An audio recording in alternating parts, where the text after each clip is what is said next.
तो बच्चों आज एक नया चैप्टर शुरू करने जा रहे हैं क्लास 11th का, और इस टॉपिक का नाम है क्लासिफाइड एडवर्टीजमेंट। इस टॉपिक में हम पढ़ेंगे कि क्लासिफाइड एडवर्टीजमेंट होता क्या है, इसकी डेफिनेशन, पॉइंट्स टू रिमेंबर, क्या क्या बातें हमें याद रखनी है जब हम क्लासिफाइड एडवर्टीजमेंट लिखते हैं, क्लासिफाइड एडवर्टीजमेंट का फॉर्मेट क्या होता है, और लास्ट में हम एक एग्जाम्पल की हेल्प से, सोल्ड एग्जाम्पल की हेल्प से अपनी आज के टॉपिक को क्लैरिफाई करेंगे। तो सबसे पहले देखते हैं कि क्लासिफाइड एडवर्टीजमेंट की डेफिनेशन क्या होती है, ये होता क्या है, ये तो पता चले हमें कि होता क्या है। क्लासिफाइड एडवर्टीजमेंट पढ़ रहे हैं, है ना। तो बच्चों न्यूज़पेपर में आपने देखा होगा कि क्लासिफाइड एक कॉलम होता है जिसमें क्लासिफाइड लिखा हुआ होता है। तो उस क्लासिफाइड में होता क्या है, उस क्लासिफाइड में कॉमर्शियल एडवर्टीजमेंट होते हैं। क्या होते हैं? एडवर्टीजमेंट होते हैं।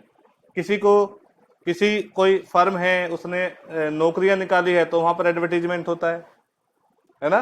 कोई अपना हाउस मतलब जो अपना घर है वो किराए पर देना चाहता है तो वहां पर एडवर्टीजमेंट होता है ना। है क्लासिफाइड एडवर्टीजमेंट पढ़ रहे हैं, है ना। तो बच्चों न्यूज़पेपर में आपने देखा होगा कि क्लासिफाइड एक कॉलम होता है जिसमें क्लासिफाइड लिखा हुआ होता है। तो उस क्लासिफाइड में होता क्या है, उस क्लासिफाइड में कॉमर्शियल एडवर्टीजमेंट होते हैं। क्या होते हैं? एडवर्टीजमेंट होते हैं। कोई फर्म है, उसने नौकरियां निकाली है तो वहां पर एडवर्टीजमेंट होता है ना। कोई अपना हाउस मतलब जो अपना घर है वो किराए पर देना चाहता है तो वहां पर एडवर्टीजमेंट होता है ना। कोई मैट्रिमोनी का एडवर्टीजमेंट होता है ना। तो इसी और कोई एक ऐसा एडवर्टीजमेंट भी होता है कि पहले कुछ टाइप हुआ था किसी के किसी डॉक्यूमेंट्स में, और अब क्या है, उसमें एरर थी तो अब उन्होंने उसको सुधार कर कि इसका नाम ये नहीं, इसका नाम ये है, आगे से इसको इसी नाम से जाना जाए। तो इस तरह के एडवर्टीजमेंट आपने देखे होंगे न्यूज़पेपर में। तो उसी तरह के एडवर्टीजमेंट को हम आज सीखने जा रहे हैं कि इस तरह के एडवर्टीजमेंट लिखते कैसे हैं। इन एडवर्टीजमेंट को हम कहते हैं क्लासिफाइड एडवर्टीजमेंट। अब डेफिनेशन देखते हैं। तो मैंने आपको ओरली बताया होता क्या है।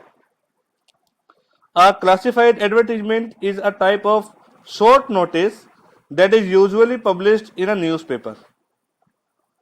तो क्या होता है बच्चों, क्लासिफाइड एडवर्टीजमेंट एक शॉर्ट। अब हम जानेंगे कि क्लासिफाइड एडवर्टीजमेंट को जब हम लिखते हैं तो कौन कौन सी बातें हैं, कौन कौन से पॉइंट्स हैं जिनको हमें अपने दिमाग में रखना है, अपने ध्यान में रखना है। तो पहला पॉइंट क्या है बच्चों? पहला पॉइंट है, it should begin with a heading in bold और अपर केस लेटर्स। सबसे पहले हम क्या करेंगे, जो भी हेडिंग लिख रहे हैं वो हेडिंग कैपिटल लेटर्स में ही लिखेंगे। समझ में आया? सेकंड केस क्या है, only necessary words to be written because every word is counted. केवल जरूरी वर्ड्स को ही हमें लिखना है।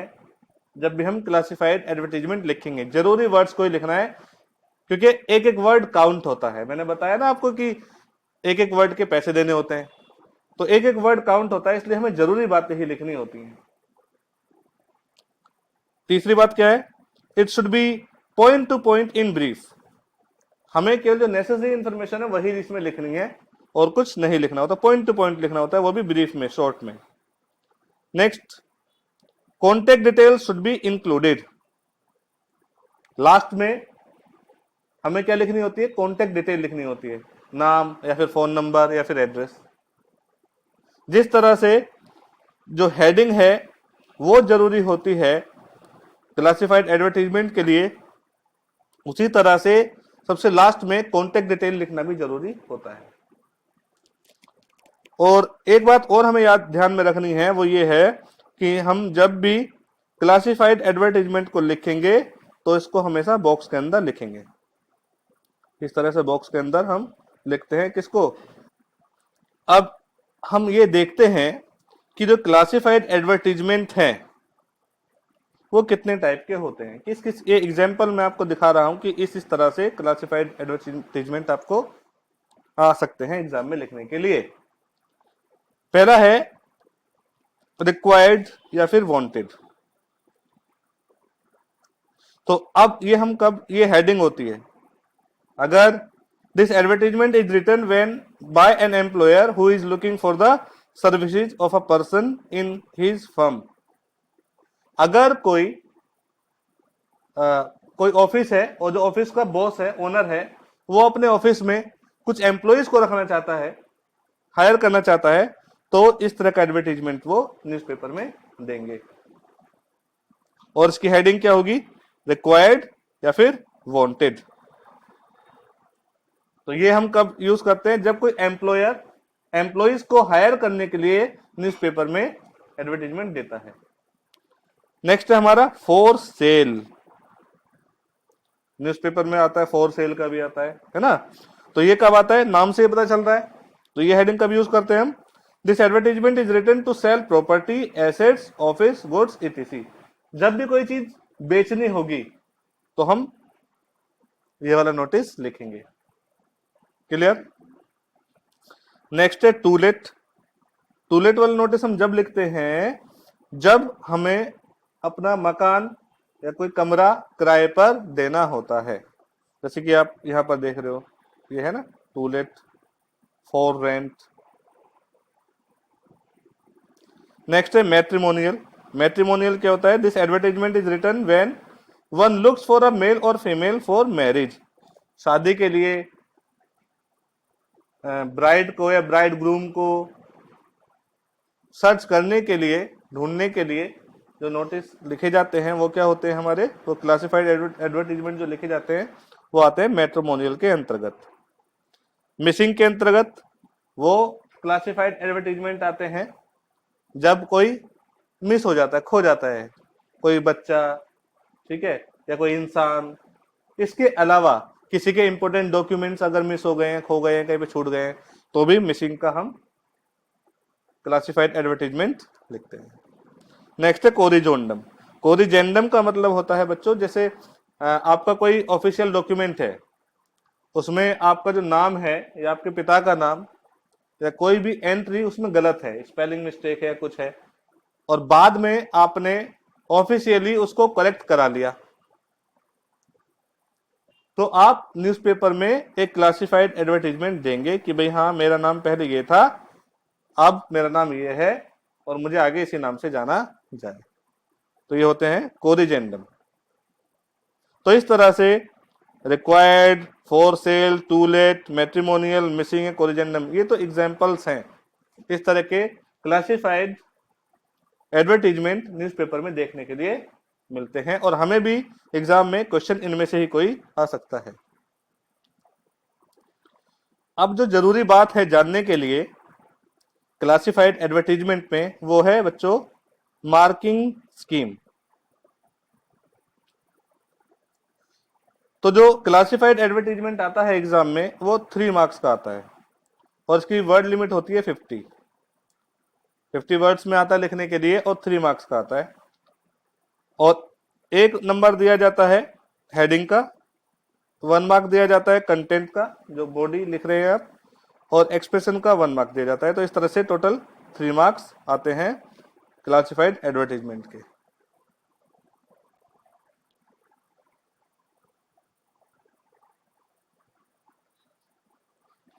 अब सबसे जरूरी बात, क्लासिफाइड एडवर्टीजमेंट का फॉर्मेट।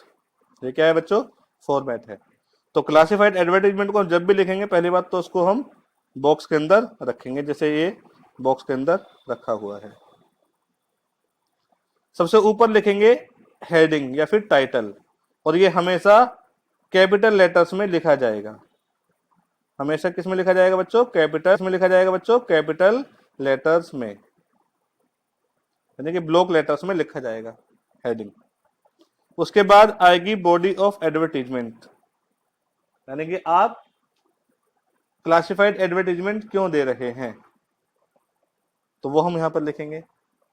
और लास्ट में हम लिखेंगे बच्चों कॉन्टेक्ट डिटेल्स, यानी कि फोन नंबर, इसमें आता है फोन नंबर आ गया, मोबाइल नंबर आ गया, या फिर एड्रेस आ गया, ताकि मान लीजिए आपके ऑफिस में आपको कुछ एम्प्लॉयज की जरूरत है और आपने एक जो क्लासिफाइड एडवर्टीजमेंट है वो दे दिया हायरिंग के लिए, तो जो उस क्लासिफाइड एडवर्टीजमेंट को पढ़ेगा वो आपसे कांटेक्ट कैसे करेगा, कहां पर जाएगा? तो उसके लिए कांटेक्ट डिटेल देना जरूरी होता है। बिना कांटेक्ट डिटेल के जो एडवर्टीजमेंट है वो इनकम्प्लीट होता है। अब आगे चलते हैं। अब है बच्चों एग्जाम्पल। अब हमने पढ़ लिया डेफिनेशन क्या थी क्लासिफाइड एडवर्टीजमेंट की, वो पढ़ लिया, फॉर्मेट क्या होता है वो पढ़ लिया, तो क्या क्या बातें हैं जो हमें याद रखनी है क्लासिफाइड एडवर्टीजमेंट लिखते समय वो हमने समझ ली, हमने फॉर्मेट भी समझ लिया। तो अब हमें एक एग्जाम्पल की हेल्प से अपने जो क्वेश्चंस हैं सबको क्या करना है, आंसर करना है। कि जब तक एग्जाम्पल नहीं करेंगे जब तक क्लियर नहीं होगा। तो हम लेते हैं एक एग्जाम्पल। एग्जाम्पल में जैसा आपको दिखाई दे रहा है स्क्रीन पे, यू आर समीरा और Sameer the owner of pink power a cafe run only by women. आप ओनर हैं एक कैफे के, एक रेस्टोरेंट है उसके आप ओनर हैं। आपका नाम या तो समीरा है या फिर समीर है, और ये जो रेस्टोरेंट है ये केवल वीमन के लिए है। You are looking for an interior designer to design the interiors of the cafe. आपको तलाश है एक इंटीरियर डिजाइनर की। क्यों? क्योंकि आपको अपना जो कैफे है उसको इंटीरियर डिजाइन कराना है, तो आपको एक इंटीरियर डिजाइनर चाहिए। Draft a suitable advertisement for the same. ऊपर जो टॉपिक दिया है उसके लिए एक क्लासिफाइड एडवर्टीजमेंट लिखिए इन अबाउट 50 वर्ड्स, 50 वर्ड्स में, to be published in the classified column of the National Daily, the local newspaper। और लोकल न्यूज़पेपर में पब्लिश करने के लिए आपको एक एडवर्टीजमेंट लिखना है जो कि उनके क्लासिफाइड कॉलम में पब्लिश होगा। तो in other words we can say that you are asked to write a classified advertisement to be published in a newspaper.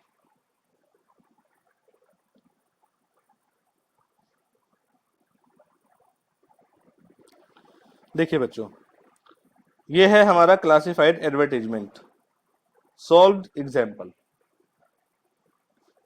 Question क्या था? क्वेश्चन में जरूरत थी एक इंटीरियर डिजाइनर की, कैफे का इंटीरियर डिजाइन करने के लिए।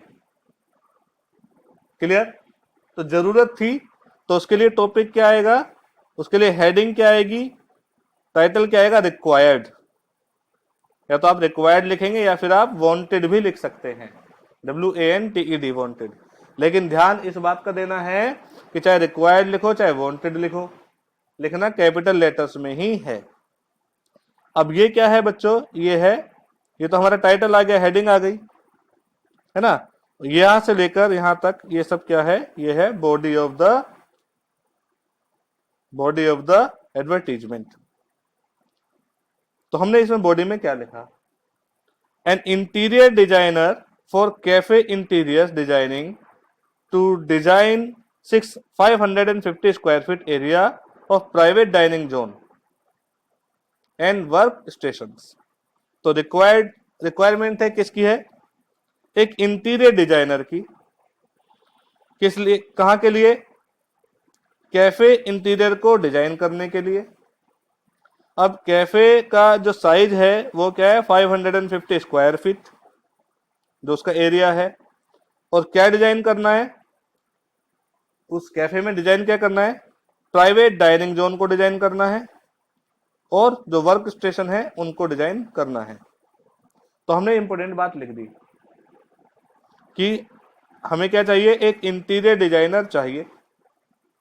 कहां के लिए चाहिए, कैफे को डिजाइन करने के लिए, कैफे का इंटीरियर डिजाइन करने के लिए। अब कैफे में भी कैफे का साइज क्या है, एरिया क्या है, कैफे का एरिया है 550 स्क्वायर फीट। कैफे के अंदर डिजाइन क्या करना है, जो प्राइवेट डाइनिंग जोन है उसको डिजाइन करना है और वर्क स्टेशन को डिजाइन करना है। अब अभी हमने ये ओपन किया है कि जो एम्प्लॉय चाहिए वो कहाँ के लिए चाहिए और क्यों चाहिए। अब हम ये बताएंगे कि जो एम्प्लॉय हमें चाहिए, जो इंटीरियर डिजाइनर हमें चाहिए, उसकी क्वालिफिकेशन क्या क्या होनी चाहिए। ग्रेजुएट इन इंटीरियर डिजाइनिंग पर प्रीफर्ड। तो अगर कैंडिडेट ने इंटीरियर डिजाइनिंग में ग्रेजुएशन करी हुई होगी तो उसको प्रेफरेंस मिलेगा।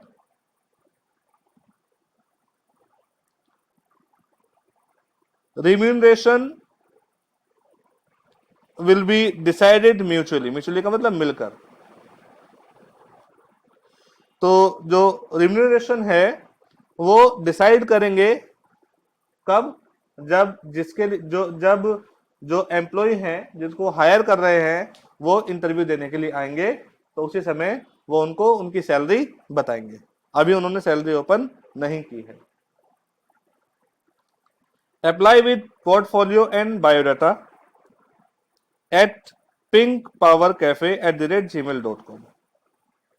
अब उन्होंने अपना एड्रेस, जो फिजिकल एड्रेस है वो नहीं दिया है, वर्चुअल एड्रेस दिया है, जीमेल का एड्रेस दिया है कि जो भी इंटरेस्टेड कैंडिडेट्स हैं वो अपना बायोडाटा इस जीमेल आईडी पर पोस्ट कर सकते हैं, और अगर कोई फोन करना चाहे तो इस नंबर पर फोन कर सकते हैं। क्लियर। तो ये था हमारा क्लासिफाइड एडवर्टीजमेंट। इसमें हमने एक एग्जाम्पल लिया है एक इंटीरियर डिजाइनर के रिक्वायरमेंट का। क्लासिफाइड एडवर्टीजमेंट में और